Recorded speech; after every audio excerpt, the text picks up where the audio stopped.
Hai, Awal di sini. Yuk dengarkan keseruan podcast di YouTube resmi UKM Lepim UPI. Kita mahasiswa ilmiah, selamat menyaksikan.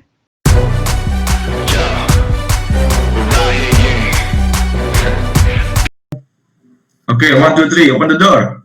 Oke. Halo kawan-kawan semua, di sini gua Taufik akan menemani kamu di dalam keseharian kamu yang memang sekarang lagi pandemi ini gitu. Nah, di sini aku perwakilan dari teman-teman dari UKM Lepim UPI dengan satu bahasan yang sangat menarik nih di awal podcast. One Day with Lepim Podcast. Oke. Nah, di sini gua di sini akan membahas mengenai perbedaan organisasi UKM Lepim UPI gitu sebelum ada COVID-19 ini versus gitu selama ada COVID-19 ini gitu. Jadi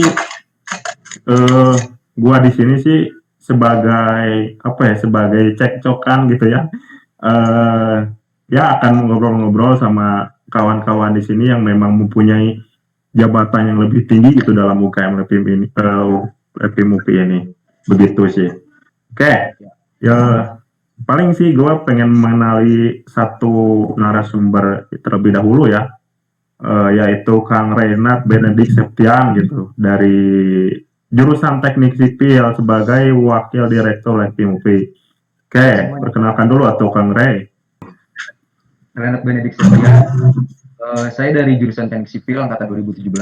Kebetulan pada periode ini saya menjabat sebagai wakil direktur.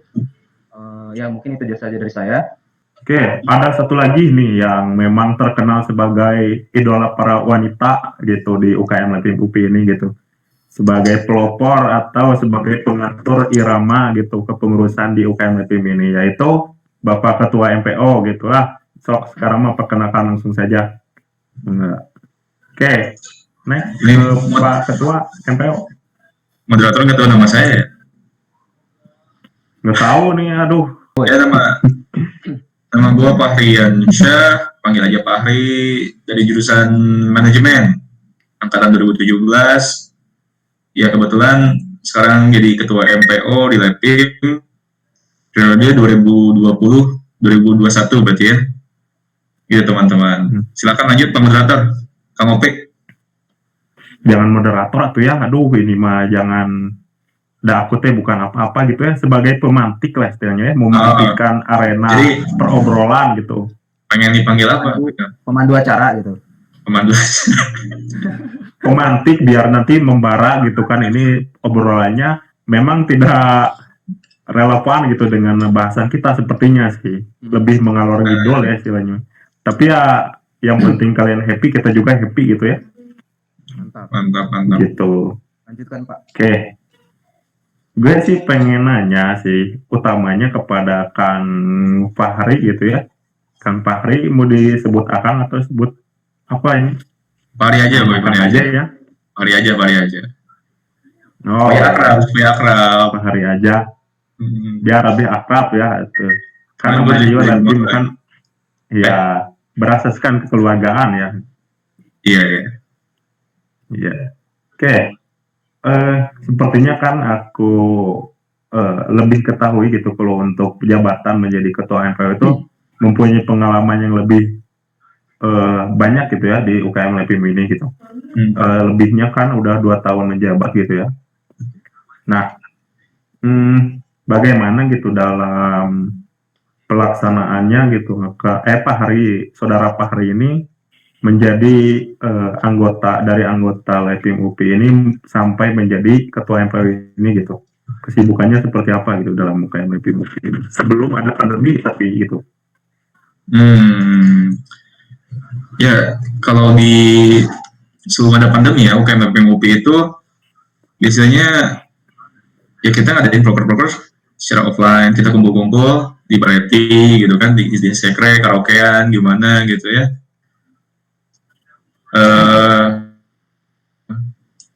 Ya paling kalau secara umumnya gitu Bang Topik. Kalau mau cerita saya dari awal masuk Lepim atau cerita pandeminya doang atau gimana? Atau sebelum pandemi atau gimana nih?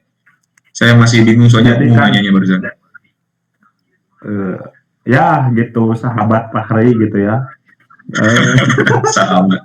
Sahabat Kayak gitu gimana kan tuh? katanya kan biar apa dekat gitu biar akrab gitu ya. Nah, Iya, gitu iya. ya gitu. Bro Fahri lah gitu, Bro Fahri. Ya bro aja, bro aja. Bro ya gitu. Kak Fari. Sunda pisan gitu mah.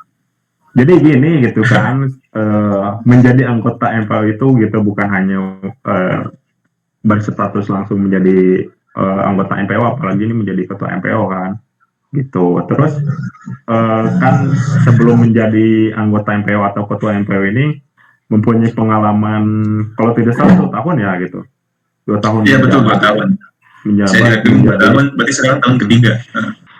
tahun ketiga ya. Jadi gitu untuk Manya sendiri gitu dalam menjadi pengurus UKM UPI ini seperti apa gitu, terutama pada saat sebelum pandemi ini kan memang ya gitulah pokoknya bagaimana gitu. Jadi, supaya panjang sih cerita dari awal aja masuk ya. Ya boleh. Saya boleh ya, Bro Opik. Buat ya boleh gitu, boleh banget biar nanti kawan-kawan yang mau daftar UKM LPM ini biar mengenal lebih dalam gitu kayak sistem dari kekeluargaan UKM LPM ini. Oke. Ya, saya itu masuk berarti awal saya masuk kuliah itu tahun 2017 di UKM LPM. Jadi pas lah gitu, saya AB 17, angkatan 17 juga. Jadi saya tahu LPM itu dari alumni SMA saya. Namanya Kang Diko. Kang Diko itu kebetulan waktu itu jadi direktur LPM pada tahun 2017 itu. Jadi Kang Diko sama saya itu satu SMA dulunya. Dan kebetulan dekat juga di SMA karena satu ekskul. Jadi pas saya kuliah diajakin lagi untuk ikut organisasi bareng gitu bersama, dan kebetulan dia jadi direkturnya. Ya udah, karena saya udah kenal juga, udah dekat juga, yang penting masuk dulu aja gitu. Saya tahu gitu, LPM itu kan emang organisasi penulisan, penelitian gitu kan, di bidang akademis banget lah gitu. Dan sedangkan ketika dulu SMA, saya tuh nggak punya prestasi akademis apa-apa di SMA, jujur, orang biasa-biasa aja, tapi lebih tertarik ke organisasi gitu. Oke. Dan saya juga masuk kuliah itu barengan banget sama kos-kosan sama Kang Adam tuh. Kang Adam itu teman SMA juga, yang kebetulan kenal Kang Diko juga. Saya diajak masuk LPM ya supaya bareng-bareng aja organisasi gitu, supaya seru gitu sama Kang Adam. Ya gitu aja sih. Jadi berawal dari ketidaksengajaan dan iseng-iseng doang, akhirnya nyaman gitu kan. Proker-proker juga. Pas tahun pertama saya sempat megang proker dari DP2M, saya masuk DP2M, megang proker mini PHBD, itu proker untuk teman-teman LIC. LIC itu kan tahap kaderisasi LPM ya, yang masuk tahap berapa ya, pokoknya sekitar beberapa tahap gitu ya, dan tahap terakhirnya tuh ada mini PHBD yang mengharuskan teman-teman anggota LIC, disebutnya apa anggota LIC itu? Calon ya? Anggota muda. Calon anggota muda ya? Calon anggota muda. Ya gitu, jadi CAM itu saya ajak ke terjun ke masyarakat, itu di daerah Pondok Hijau situ di Cicarita. Kebetulan saya juga udah tinggal di situ, dikontrakan di situ, di daerah situ, dan saya bawa mereka ke situ gitu ya, keliling-keliling masyarakat, menanyakan ini permasalahan di masyarakat tuh apa gitu. Mereka bikin mini riset gitu, apa solusinya apa gitu. Ya seperti itulah proker-proker saya. Dan ini ya cerita aja nih, rahasia nih, cuma di podcast ini ya. Sebenarnya saya apa? Ini pas saya jadi CAM nih, saya tuh lulus bersyarat loh. Saya masih ingat, saya ingat banget saya ini lulus bersyarat buat masuk LPM karena ada tugas-tugas dan daftar hadir yang kurang lah untuk masuk LPM tuh. Dan kebetulan tuh bareng sama direktur angkatan saya, yaitu Pak Adit Cahyo. Itu saya bareng banget itu diwawancara sama Pak Adit sama siapa lagi itu saya lupa, ada bertiga gitu, saya, Pak Adit sama siapa. Dan kita tuh lulus bersyarat dan disuruh bikin apa ya itu bikin jurnal nggak salah, kita bikin jurnal buat tugasnya, buat akhirnya kita bisa ikut YLT dan alhamdulillah kita lulus. Dan yang tadinya anggota yang dinyatakan lulus bersyarat, kita berdua jadi direktur dan wakil direktur gitu tahun kemarin. Lucu banget. Oh, sangat kebetulan sekali gitu ya. Sangat Menjadi orang kebetulan berpengaruh gitu. gitu. Iya. Dan Kang Diko sempat ngomong kayak gini katanya. Akang juga dulu lulus bersyarat katanya gitu. Wah katanya. Lucu banget gitu. Kok bisa yang megang Lepim yang kurang-kurang pas camnya gitu. Tapi ya emang itu udah jalannya kali ya. Udah jalannya. Iya benar sih. Jadi ya itu sih yang menarik sih. Yang menarik buat Lepim. Dan sampai sekarang tuh gimana ya? Kan saya seangkatan kebanyakan tuh anak 16 gitu kan. Yang tingkat di atas saya lah, anak 16. Jarang banget yang 17-nya gitu. Sedikit banget yang 17-nya. Dan kebetulan karena mereka lebih tua daripada saya banyak belajar juga dari mereka gitu tentang organisasi, tentang penulisan, tentang kedewasaan berpikir lah atau apalah gitu ya, tentang pengalaman sharing. Pokoknya menarik banget lah di Lepim.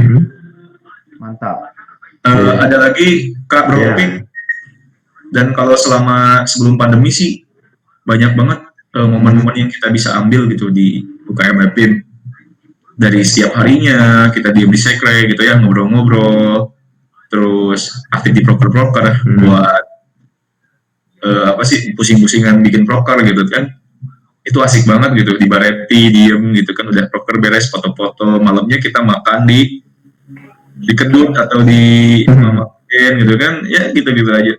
Tapi kopi pisang gitu ya. Itu anak kopi banget gitu, anak organisasi banget gitu, dari kampus Gerwong. Kalau gelong kampus lagi gitu, kosan malam gitu kan, itu asik banget gitu. Deadline KTI atau apa gitu, wah itu seneng banget lah pokoknya. Tapi ya siapa sangka gitu kan, udah jalannya kayak gini, ada pandemi, ya kita dalam kondisi spesial gitu di sini. Ya moga aja potensi yang kita miliki sebelum pandemi dan maksudnya potensi yang bisa kita hasilkan gitu ya sebelum pandemi dan pada saat pandemi ini bisa sama gitu. Gitu Bro Opik. Oke. Gua alihkan dulu lah kepada babang tampan Wadir gitu, Pak Wadir kita, Bang Renat gitu ya.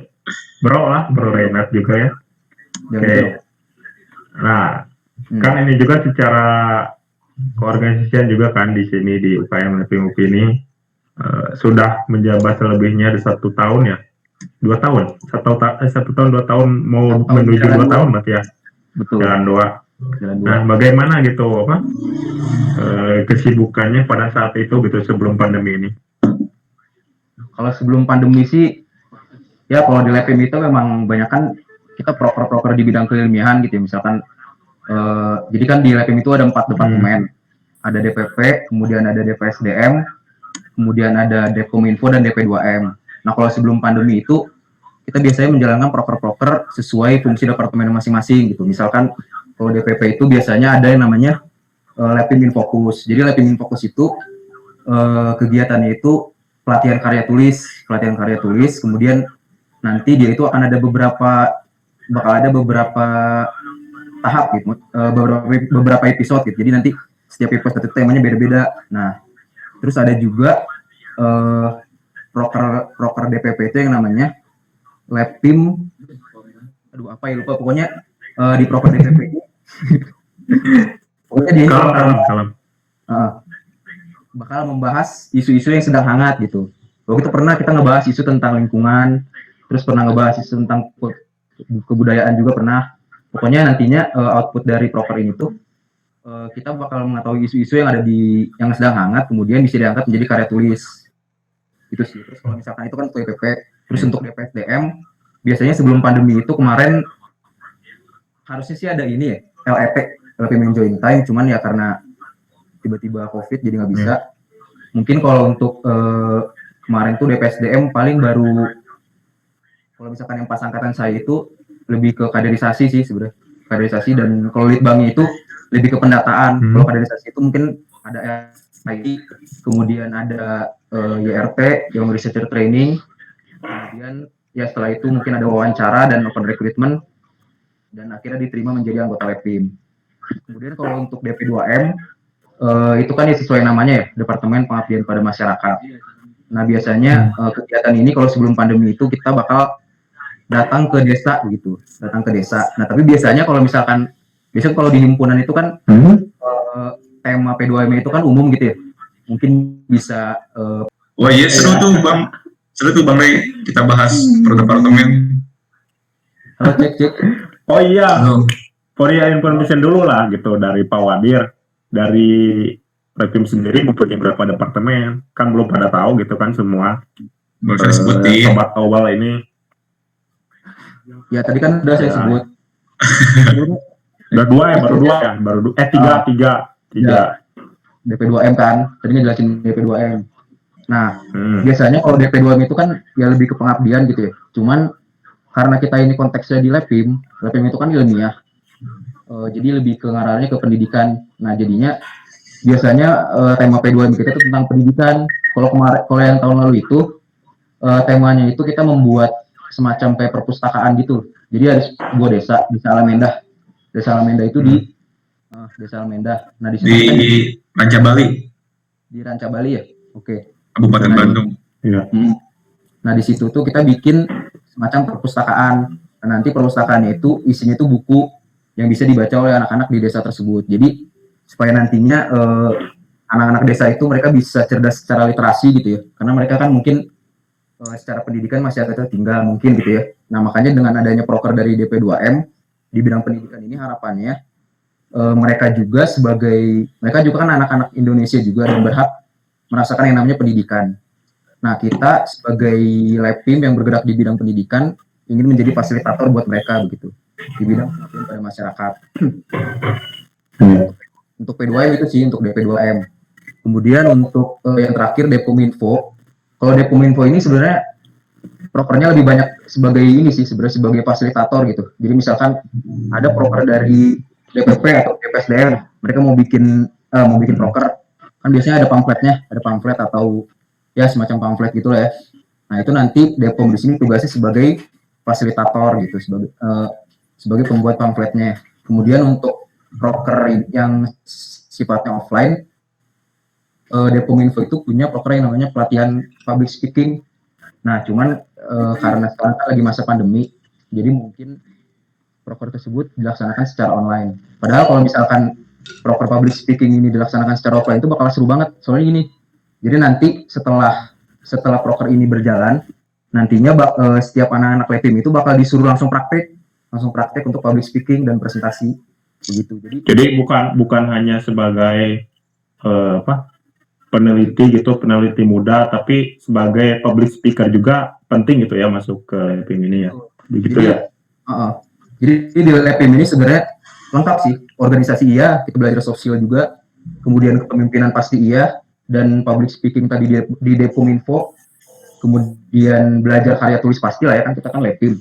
Terus belajar pengabdian ini, karena kan kita juga walaupun kita basicnya penelitian, tapi penelitian itu kan memang harus sinkron dengan pengabdian kan. Hanya ada yang namanya LPPM, Lembaga Penelitian dan Pengabdian pada Masyarakat.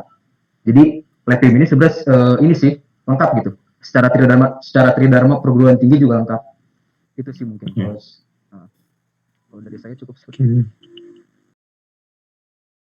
Jangan lupa like, Komen, subscribe.